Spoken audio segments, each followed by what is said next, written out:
na verdade, é difícil tentar, eu sofri, que não é todo mundo, preguiça, raiva do quem, passei por tudo isso, e fiquei pensando como é que eu ia falar sobre um tema que eu adoro, que é psicoterapia corporal, como que ângulo que eu achava.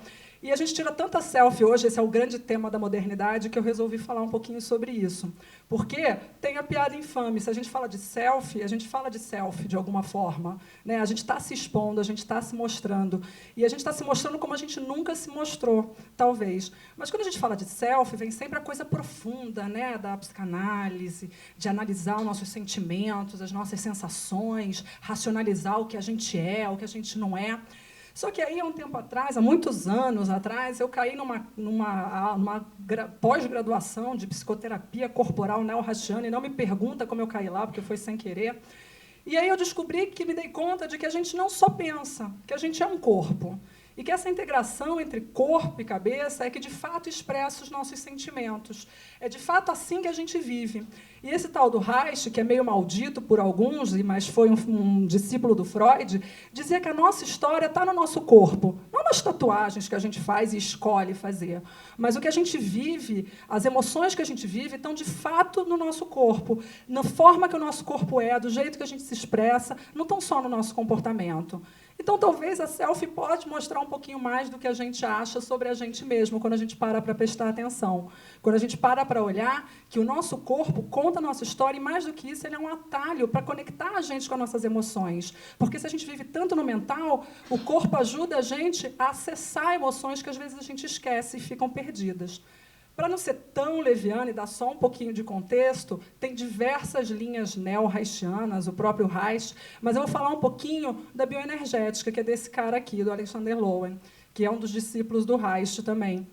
Ele fala uma coisa que eu adoro na bioenergética, que ele fala que a bioenergética é a busca pela vitalidade, pelo prazer, por você se sentir pleno no seu corpo, por você, de fato, se sentir presente na vida. Alguém falou que não existe, você falou que o presente é a única coisa que, não, né, que a gente pode não acabar, e ele fala, de uma certa forma, disso também. Ele fala da gente integrar o conhecimento do nosso intelecto com a compreensão que só o nosso corpo tem, que só o nosso corpo pode trazer.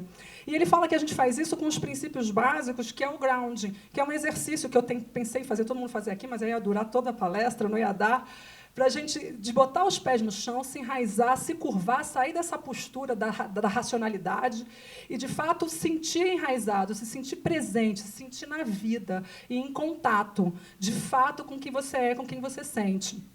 Porque, assim, de uma certa forma, a gente equilibra o nosso fluxo energético, o jeito que o nosso corpo flui, o jeito que o nosso corpo, os nossos impulsos acontecem. Né? A gente faz isso pelo ground, pelas respirações. Se a gente parar para prestar atenção, quantas vezes no dia a gente esquece de respirar de verdade? E isso, de uma certa forma, tira a gente do nosso eixo.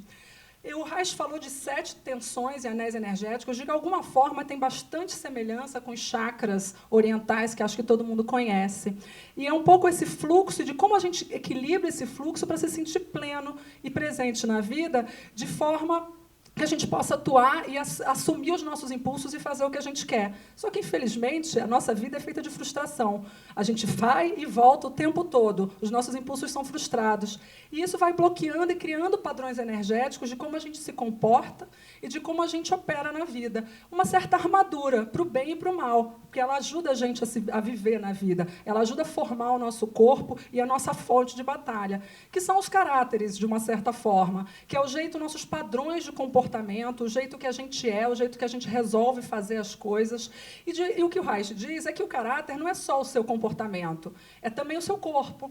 A forma do seu corpo, a forma que a tua energia está distribuída, diz um pouquinho de quem você é. Obviamente, a vida não é tão simples. A gente não é um caráter ou outro caráter. A gente vai passando por isso na primeira infância e vai formando diversos caráteres, mas alguns se sobressaem e formam esse jeito que a gente é, o jeito que a gente atua, o jeito que a gente se comporta, fala, mas também o jeito que a gente conversa e interage com o mundo e reage ao mundo. E eu tinha pensado em falar dos caráteres aqui, acho que ia ser bem mais divertido, mas o número 1 não ia dar tempo, e eu achei que ia ser meio tenso falar de psicopatas, masoquistas, fálicos, narcisistas, agora esse horário. E aí eu achei melhor falar de um caráter que talvez as pessoas se reconheçam um pouco, porque ele é muito comum na comunicação, que é o oral. O oral, obviamente, está ligado à fase oral nossa, e à amamentação, e ele, de uma certa forma, está ligado a uma sensação de voracidade, de querer sempre mais, de buscar mais, mas nunca se sentir saciado. de estar sempre meio vazio, meio que expirando mais do que inspirando, né? De fato estar buscando muito mais.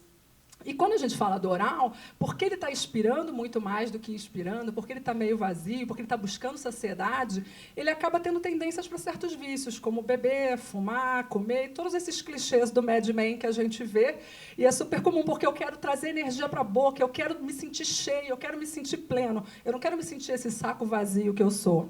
E quando eu falo das características corporais do oral, obviamente, ele vai ter uma grande, né, uma energia na boca, maxilar, dentes, mas também vai ter essa sensação meio de vazio, de ombro mais caído, joelhos abaixados, joelhos para dentro, uma certa falta de energia, uma certa falta de tônus muscular mesmo.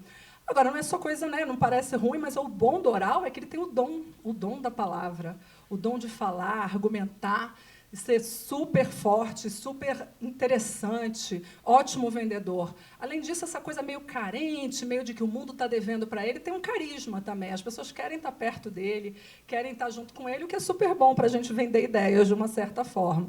Então, se a gente parar para pensar, o nosso corpo mostra muito mais e pode ser muito mais atalho para o que a gente é, nessa busca de autoconhecimento que a gente passa o tempo todo.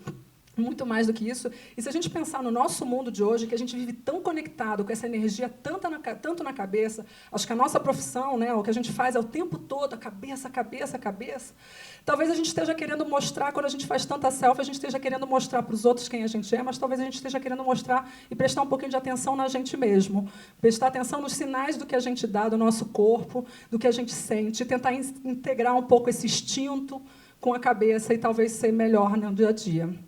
Era isso.